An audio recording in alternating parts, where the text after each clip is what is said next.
I mean, like most of my books, it wasn't very planned, or at least most of my books that I've written since I was, 30 or something. And I just knew that I wanted to write about sort of this generational schism and sarcasm, and I wanted to write about climate in a way that I hadn't before, because I've written about, extinction fairly often, or just creatures, just animals, and sort of our relationships with them and our love for them and all that. But I haven't written, or except for like Pills and Starships, that YA book, I really hadn't written directly about sort of climate before. So I knew I wanted to do that, and I knew I wanted it to be set in a particular place, which was actually inspired by one of the 2 writers' retreats that I've ever been to, a place called Blue Mountain Center up in the lower peaks of the Adirondacks, and it was sort of physically based on that place, and that was also a case where I wanted to write myself into a place that I held in my memory with like fondness and stuff. So that, even though like Blue Mountain Center is nowhere near the ocean, and the place in a children's Bible is both on a lake and near a delta. But anyway, I knew I wanted to write about sort of this anger of these children and teenagers, and also about the sort of what's the term, debauchment, the sort of passivity and debauchment of my generation and my sort of demographic in regard to, safeguarding the future. So they're in this sort of like, those kids are this kind of, they are children of privilege, but they're not the super rich, they're not the Trumps or the Kardashians or anything, although they're near to some of those type, of kids and adults in the book, for a few moments anyway. But really, they're like upper middle class kids from these like fairly educated families, like it sounds like yours and mine, because my father was a professor, and your mom was an artist and all this, or is an artist, sorry. So they're really from this kind of, liberal demographic that is aware and not denialist, but also just either complacent or sort of checked out or despairing, or just doesn't feel responsible. And so I really wanted to write about that particular demographic that is aware, that does accept the science, and that is not active, and that's what I wanted to. And that is sort of the most, for me at least, until really recently, when climate really came into the forefront again in the media, or for the first time in a certain way in this country, which, as has just happened in the past few years, really since Trump.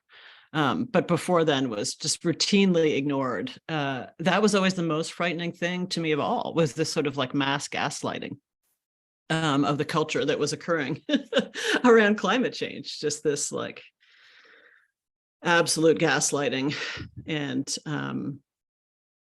not in terms of like a political denial of the science, but an existential denial of the implications of the science, So that's sort of what I wanted to write about, this sort of difference between the generations in that regard, because my kids' generation is not like that around climate, and it makes sense because they're going to have to live it, So they're much more willing to admit fear around it than our people were back in the day, back in their age, and back at their age, and even now to a degree. I knew certain elements would occur. I knew that there would be an absence, there would be absences, there would be, forms of loss, and that they wouldn't necessarily be specified. But I always, and I knew the feeling that I wanted to have. That's always what I write toward, a certain kind of emotional tone that I want to have at the end of a book. So that's all I really knew. But it was actually, this one was satisfying to come to the end of. I felt that it ended in the right place. And this one, I just, it's kind of a simple book just about this guy this rich guy who lives next to a family, and there happens to be sort of a wall of glass between them. And so this family is, they look at first like sort of dolls in a dollhouse to him. And then he becomes like really involved in their lives, and goes from being lonely to not being as lonely anymore. I just wanted to do a really straightforward tale, because I had finished a children's Bible before that, and children's Bible has a lot of characters in it and a lot of voices sort of knitted together, and I just wanted to do something almost like a stage play with just a very relatively small cast of characters, and so that's what I did with this book. I think it gives you a lot of space, and as a reader, I don't really like books, frankly, with large casts of characters, especially if I'm in some way required to keep them separate. Like in a children's Bible, you don't really have to keep all the characters separate, and in fact, you can't keep the parents separate because they're just this amorphous mob, and you're not required to know exactly what's being said by whom at every moment in the book. And that's because I can't stand books where where there are a lot of characters and I'm supposed to actually follow who's saying what at every moment and care. I'm just much more impressionistic than that as a reader and as a writer.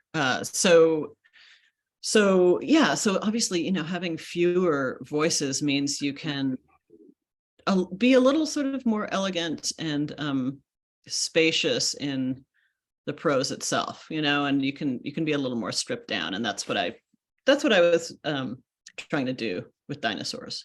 Just be a little more stripped down and have a little more air in there. But I do have a nonfiction book that I wrote. It's about having children now in the age of extinction and climate change, and it's a little bit about loving the world and trashing the world at the same time. And so it's about all the things I write about, but it's told sort of through a prism of my own life and my own children and my own parents, but not, I hesitate to call it a memoir, and I'm not sure what we'll call it when we sell it, because it's not primarily about me, really. It's just I'm the kind of narrator that, that takes you through the garden or whatever. And then I have that short story collection I told you about. And then I'm working on a new novel as well.